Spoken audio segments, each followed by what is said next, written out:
বিশ্ব ফুটবলের শ্রেষ্ঠত্বের প্রতীক যখন চোখের সামনে, তখন রোমাঞ্চ ছুঁয়ে যাওয়াটাই স্বাভাবিক। দীর্ঘ এক রোমাঞ্চকর যাত্রা শেষে Coca-Cola FIFA world cup trophy ট্যুরের জমকালো সমাপ্তি ঘটল নিউ ইয়র্ক সিটিতে। নিশ্চিদ্র নিরাপত্তার মাঝে আমেরিকান মিউজিয়াম অব ন্যাচারাল হিস্ট্রিতে ট্রফিটি দেখতে ভিড় জমান ফুটবল অনুরাগী থেকে শুরু করে স্কুল পড়ুয়া ক্ষুদে শিক্ষার্থীরা।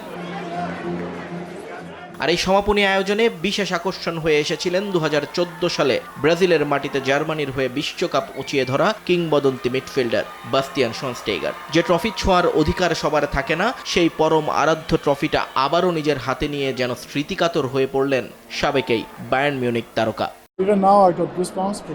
এখনও আমার গায়ে কাঁটা দিচ্ছে, কারণ এই ট্রফিটা পুরনো সব স্মৃতি ফিরিয়ে এনেছে।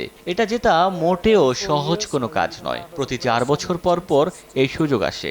একজন খেলোয়াড়ের ক্যারিয়ারে বিশ্বকাপ জেতা বা ট্রফিটা উঁচিয়ে ধরার সুযোগ খুব বেশি আসে না। তাই আমি মনে করি যারা একবার এই ট্রফিটা ছুঁয়ে দেখেছে তারা বারবার এটা জিততে চাইবে।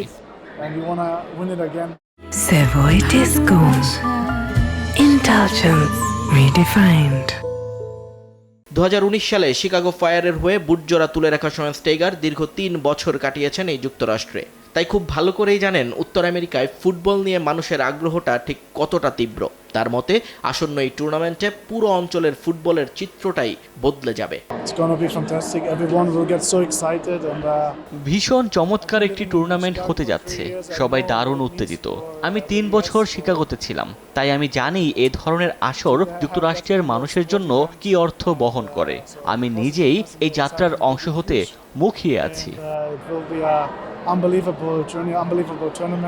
ইতিহাসের সবচেয়ে বড় ফুটবল মহাযজ্ঞকে বরণ করে নিতে পুরোপুরি প্রস্তুত নিউ ইয়র্ক।